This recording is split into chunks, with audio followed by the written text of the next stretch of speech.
Audio Jungle.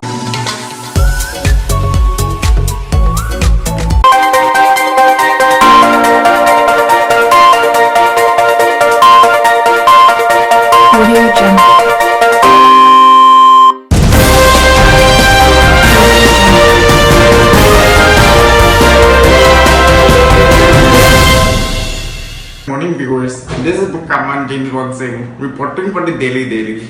Today we will scoop the story of a farmer Malaysian lady called Fatima. Just yesterday, she had a war incident with a tiger whom her mother caught a hairy one. Fortunately, the Daily Daily has exclusive footage of what happened that night, sent in by a fellow viewer and sister of the victim, Tinima.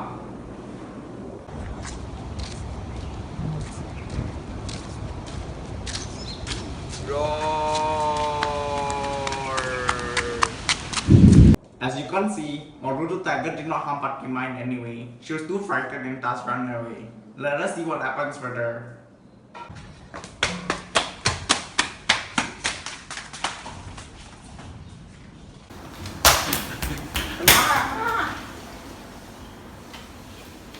Oh my Allah, what damage is bestowed upon us today? Bing! Bing! Oh my Allah!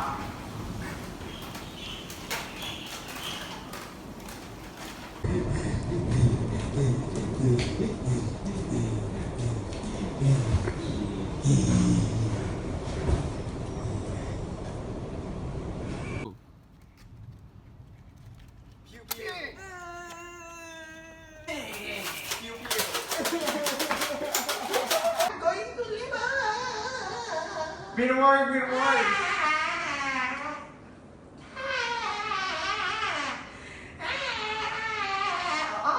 It's a goat. As you can see from this footage of this incident, although Fatima was unwilling for the tiger to be killed, the other villagers were clearly impulsive and money-faced and killed the tiger without knowing the whole situation. After analyzing the whole footage, you can see that this incident took place in the jungle in Malaysia, near a river. At the same setting lies a rural village where only a handful of people stay.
In November 1950, a Malay girl called Fatima had an incident with a tiger. This was so well received that 7 years later, in 1957, a book was published about it entitled The Tiger. In today's segment of IDA In-Depth Analysis, we have brought in a few expert analyses from various organizations around the globe to assist us. To start us off, we have Dr. Aladdin, PhD in Dictatorship. However, before we start, let's have a short background on the author of the story. The author, Sinnathamby Rajaratnam, DUT, First Class, was born on the 25th February 1950 and died on the 22nd of February 2006. He was the Deputy Prime Minister of Singapore from 1980 to 1985 and a long-serving minister and also a member of the cabinet from 1959 to 1988. He was also a short story writer.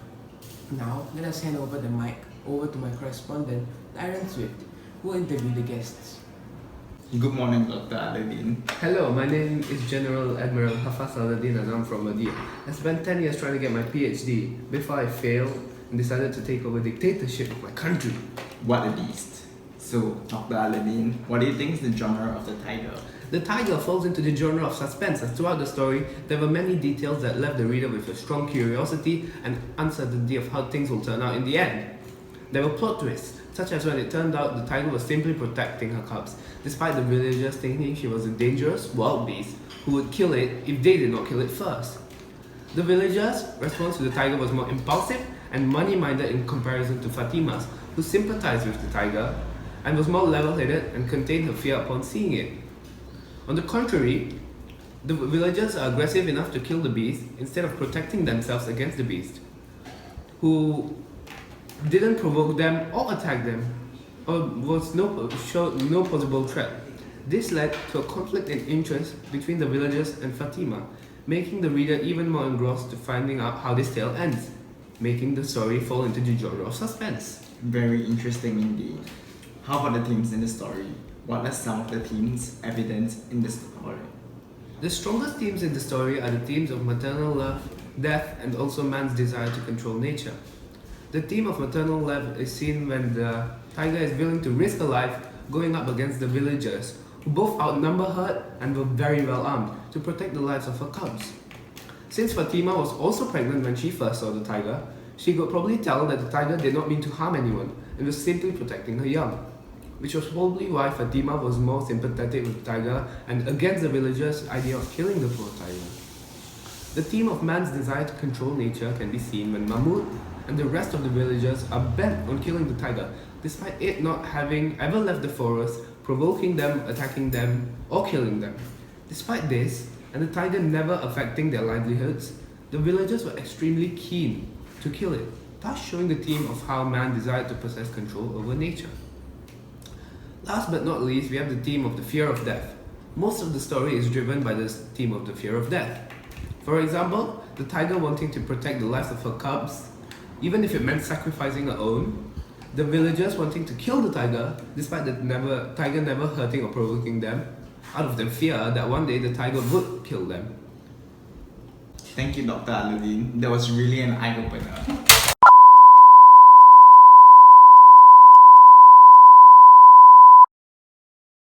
Next up, we have our next expert, Dr. Dong, Professor of Linguistics, to analyze the literary devices used in the tiger.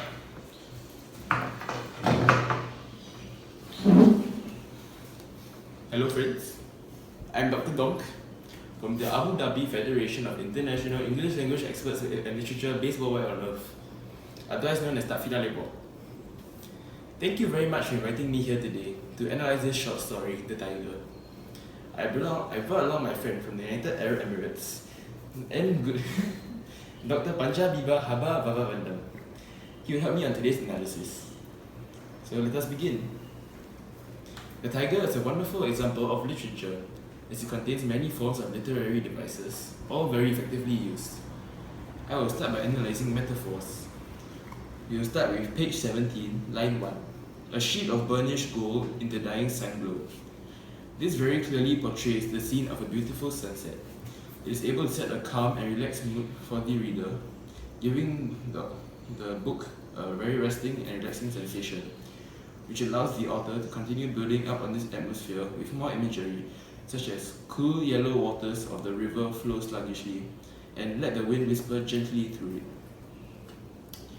Next up, on page 18, line 9, the earth was an oozing swamp in which wallowed a host of hideous monsters.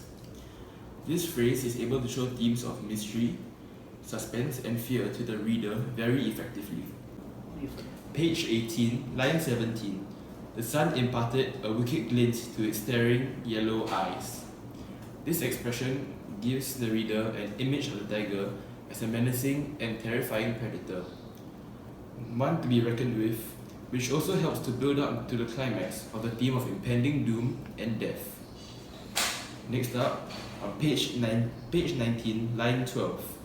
The dusk which had crept from over the hills had obliterated the colourful scene of a moment ago. This phrase uses very graphical words to depict how the darkness had squeezed the life out of the brightness in the world, making it the final part of an extremely effective build-up to the climax theme of impending doom and death. Next up, page 21, line 14. By now drunk with the scent of human flesh. This metaphor depicts the tiger as a bloodthirsty, vicious animal with the intention of killing everyone it encounters. This metaphor was used by the headman to rally the village men into joining Mahmud's expedition to kill the tiger for the protection of the village, which turned out to be very effective, as the village men did not want their fellow villagers to be hurt or possibly killed by the tiger. Page 22, line 2. His youthful face afire with excitement. This phrase is used by the author to highlight the contrast in enthusiasm towards hunting the tiger between Mahmud and the rest of the villagers. It is very effective as it clearly portrays Mahmud as extremely eager to go and hunt the tiger, while the other men were uncertain if they were willing to risk their lives to hunt the tiger. That is all for metaphors. Next we have the similes. Page 20, line 15. Clucking like hens at the sight of a wheeling hawk. This phrase is able to very clearly depict the woman's behavior after having heard Fatima's mother's exaggerated version of Fatima's encounter with the tiger. On page 24, line 25, there was an unearthly silence over the village, as though enveloped in a funeral shroud. This sentence effectively sets the mood for that particular scene to be doubtful, suspenseful, and worrying, as Fatima and the other villagers hide inside their houses, awaiting for the return of the hunting party. On page 27, line 10, the sweat glistened like yellow pearls on her forehead. This sentence shows the stress and pain of a mother going into labour very clearly and effectively, allowing the reader to sympathise with Fatima easier. Lastly, we have a few other devices such as hyperbole and colloquial language found on page 21, the entire of paragraph 2. Fatima's mother uses hyperbole very effectively to recapture everyone's attention by exaggerating the story drastically, as well as using colloquial language such as Allah, as the region might be majority Muslim, and the hairy one, which could be the slang term for the tiger. And there's also personification on page 23, line 12, the whisper of the fretful wind, and on line 13, the faraway chuckle of the river. These phrases are able to depict the outdoor environment very clearly to the reader, giving the reader a taste of what the area might be like. That is all. That was a very in-depth analysis, Dr. Zong. Thank you for taking the effort to come all the way from Abu Dhabi just for our program. Also huge thanks to the Abu Dhabi Federation of International English Language and Literature experts based worldwide on Earth, and Dr. Panjabiba Habavatam for aiding us in this informative discussion. Our last guest, Adolphine Hither, PhD in philosophy, is a pioneer in analyzing the viewpoint and characterization of various viewpoints of authors in their stories.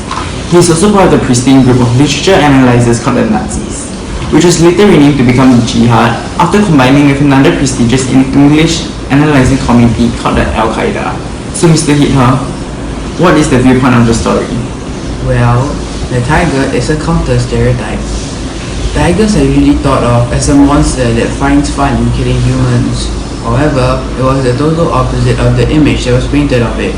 It did not have any intention at all to harm anyone and was innocent. It just wanted to find a place where it could give birth to its children in peace and protect its cubs from any harm. But the hunters had just had to provoke it and kill it as a result of a stereotype that was implanted in their minds.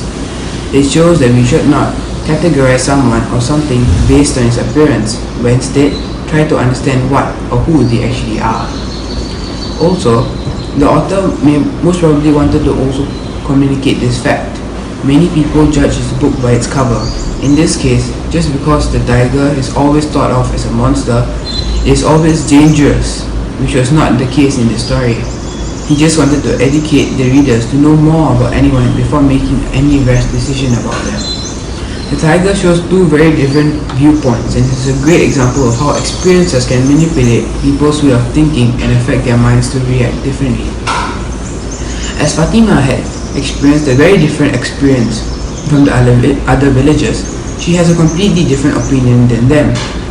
She had experienced meeting the tiger firsthand, and although very frightened at first, soon she came to an understanding that the tiger did not actually want to attack her, and remained calm and level-headed.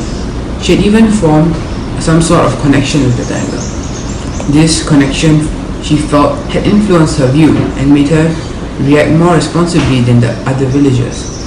After the encounter, she felt sympathetic towards the tiger, and she knows that the tiger was not a threat to the village at all, and the villagers should leave it alone.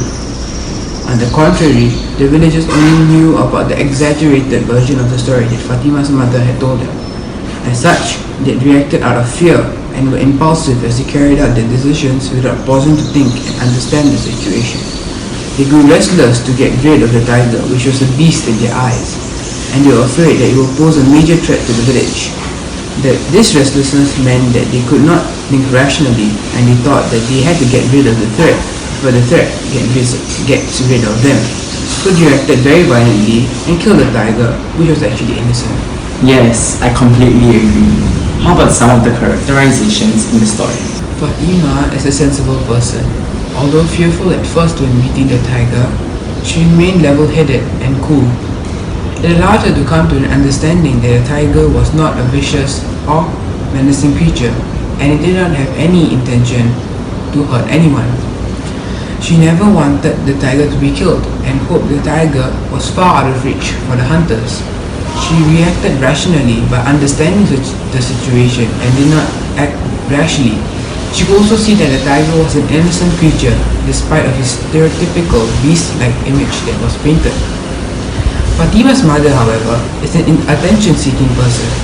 She spread an exaggerated version of her daughter's story like wildfire and sent the whole village into a state of panic and had to answer the questions by the crowd and the village headman that was actually meant for her daughter, with a graphic and noisy tale about her daughter's encounter with the hairy one, until the headman became impatient and commanded her to hold her peace.